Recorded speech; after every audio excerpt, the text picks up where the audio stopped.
গয়না চুরি করাই ছিল প্রথম ধাপ। তারপর সেই চুরি করা গয়না গলিয়ে একেবারে নতুন রূপ দেওয়া হতো। পুরনো পরিচয় মুছে ফেলে তৈরি করা হতো ঝকঝকে নতুন অলংকার। এরপর সেই গয়না চলে যেত অন্যত্র, একেবারে সিনেমার চিত্রনাট্যের মতো পরিকল্পনা। কিন্তু বাস্তবে এমনই এক রহস্যময় চক্রের সন্ধান পেল পুলিশ। আর সেই চক্রের এক সদস্যের ব্যাগ খুলতেই সামনে এলো চাঞ্চল্যকর ছবি। ব্যাগের ভেতরে ঠাসা ছিল প্রায় 10 কেজি রূপোর গয়না। যেন ছোটখাটো এক গয়নার ভাণ্ডার নিয়ে ঘুরছিল ওই যুবক। পশ্চিম মেদিনীপুরের দাসপুর এলাকায় এই চাঞ্চল্যকর ঘটনায় পর্দা ফাঁস হয়েছে, আর ইতিমধ্যেই পর্দা ফাঁস করেছে পুলিশ। গ্রেপ্তার করা হয়েছে আশিস সিংহ রায় ওরফে রাকেশ নামের এক যুবককে। তার কাছ থেকে উদ্ধার হয়েছে 9 কেজি 700 গ্রামের বেশি ওজনের বিভিন্ন ধরনের রূপোর গয়না।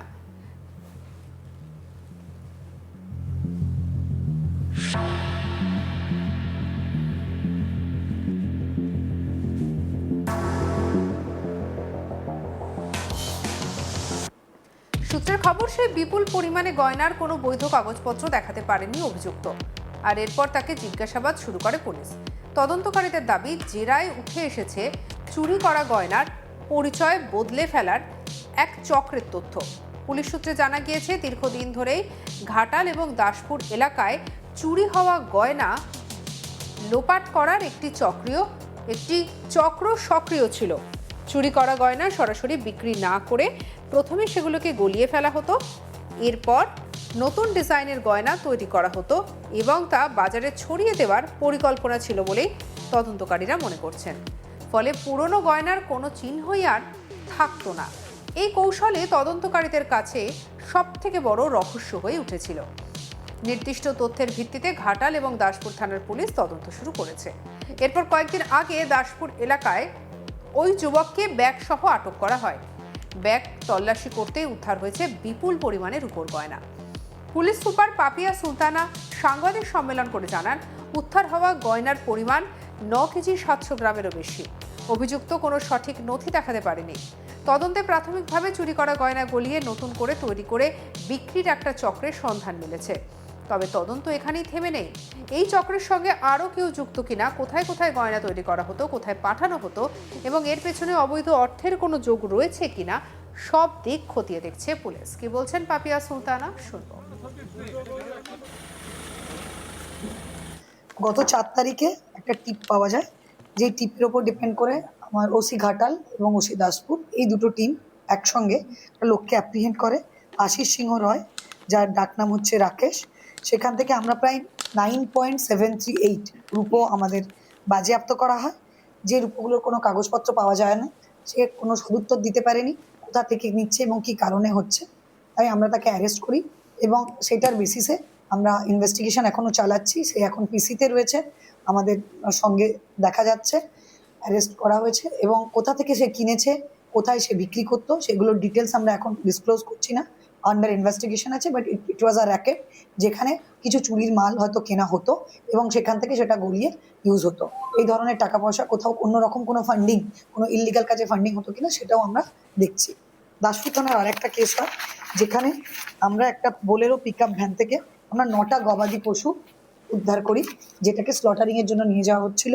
সেখানে আমরা দুজনকে, আঙ্গার খান আর সুখদেব নায়ক বলে একজন অ্যারেস্ট করি। এবং এটা একটা বড় র্যাকেট। এটাতে জিজ্ঞাসাবাদ করে আমরা বিভিন্ন ডিস্ট্রিক্টের বিভিন্ন জায়গায় এই র্যাকেটটা চলতো, গত 3 বছর ধরে চলছে। তারা একটা কোনো গরুর যে হাট, সেখানে তাদের পরিচয় হয়। সেখান থেকে তারা দীর্ঘদিন ধরে বিভিন্ন ডিস্ট্রিক্টে এরকম সল্টারিংয়ের জন্য গরু নিয়ে যেত। তো এটা একটা বড় র্যাকেট, আমরা একটা বড় সাফল্য পেয়েছি। 2জন অ্যারেস্ট হয়েছে এবং আরও অনেকজন অ্যারেস্ট করা বাকি। আমরা আরও অনেকগুলো জায়গায় মানে রেড করে আমরা পুরো টিমটাকে ধরবো, যাতে কোনোভাবেই স্লটারিংয়ের জন্য গরু পাচার না করা যায় এবং এটা পুরোপুরিভাবে বন্ধ করতে পারি। আর একটা বড় সাফল্য এসছে আমাদের নারায়ণগড় থানার, আমাদের additional SP traffic, additional SP আমাদের খড়গপুর আর আমার এসডিপিও খড়গপুর, এই দুজনের টিম তারা স্ট্রিং অপারেশন করে এবং গোল্ডেন রিসর্ট বলে একটা যে হোটেল আছে, সেখান থেকে আমরা কিছু লোকজনকে অ্যারেস্ট করি, মালিক সহ। সেখানে কিছু ভিকটিম ওমেনকেও আমরা পাই। সেখানে সমস্ত রেজিস্টার আমরা সিজ করি, সঙ্গে কিছু ইলিসিট লিকার, কিছু নার্কোটিক সাবস্ট্যান্স, ইউজড কন্ডোম এবং হিউজ মানে আনইউজড কন্ডোমও আমরা পাইল আকারে পাই। এবং এই হোটেলগুলোতে দীর্ঘদিন ধরে এরকম র্যাকেট চলছিল, সেগুলো আমরা জানতে পারি। এটা আমরা আগামী দিনে সমস্ত হোটেলগুলোকে আমরা নিয়ে মিটিং করছি, তার রেজিস্টারগুলো চেক করছি প্রপারলি, কারা আসছে কারা যাচ্ছে, কোনো মাইনর আসছে কিনা, উইদাউট ডকুমেন্টেশনে কাউকে ঘর ভাড়া দেওয়া হচ্ছে কিনা সেগুলো চেক করব। এরই পাশাপাশি মেদিনীপুর শহরের অরবিন্দনগরে দিনের বেলায় বৃদ্ধার হাত থেকে সোনার বালা ছিনতাইয়ের ঘটনাতেও তদন্ত এগিয়েছে।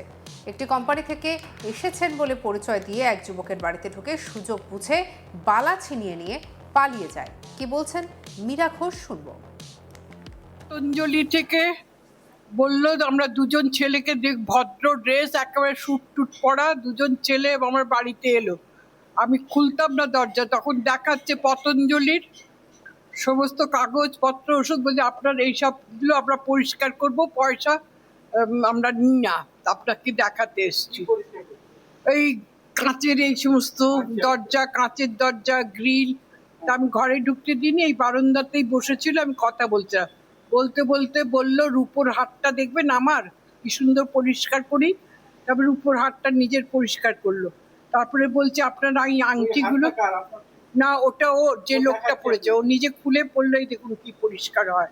তারপরে বললো যে আপনার ওইটা পরিষ্কার করুন না, আংটি আমি না, আমি কোনোদিন খুলিনি, খুলবো না। তারপরে চুড়িটা পরিষ্কার করে দেন, তা আমি চুড়িটা পরেই পরিষ্কার করলাম, চুড়িটা হাত থেকে খুলিনি। লাস্টে কি হলো, 3-4 বার ইয়ে করার পরে চুড়িটা খুলে হাতে পরতে গেছি। সেই সময় আমার কাজের মেয়েটাকে, ওই একটি মেয়ে তখন এসেছিল কাজে, তাকে বলে এক গ্লাস জল আনতে যাও তো। যেই সে ঘরের দিকে গেছে তক্ষুনি চুড়িটা নিয়ে ছুটে পালিয়ে গেল। মোটর সাইকেলে করে এসেছিল, আমি খেলাধুলো করিনি, বাইরে মোটর সাইকেল ছিল। নিমেষের মধ্যে জজ কোর্টের দিকে চলে গেল। দুজন ছিল। হ্যাঁ, বাইকটা তো আড়ালে রেখেছিল। আমি আর পরে দেখলাম আমার কাজের মেয়েটা ছুটতে গেলাম, আমি চোর চোর করে চাচাতে লাগলাম, চলে গেল। আমি একা, তখন আমার কাজের মেয়েটা এসছে 11টার সময়, আমি একাই থাকি। হ্যাঁ, থানা থেকে 3-4 বার লোক এসেছিল।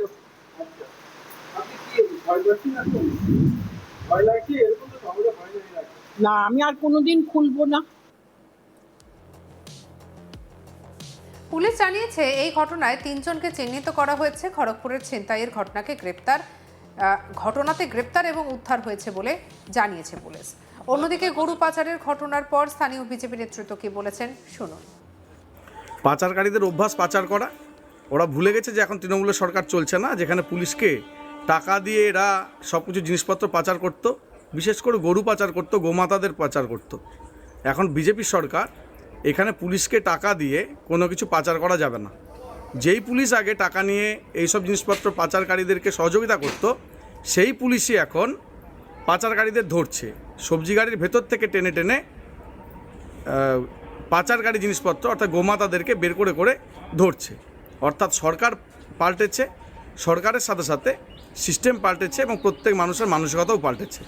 তাই যারা যারা এই ধরনের কাজকর্মের সাথে যুক্ত আছে তারা আর এই ধরনের কাজকর্ম করতে পারবে না, এটা আমরা নিশ্চিত হয়েই বলতে পারি।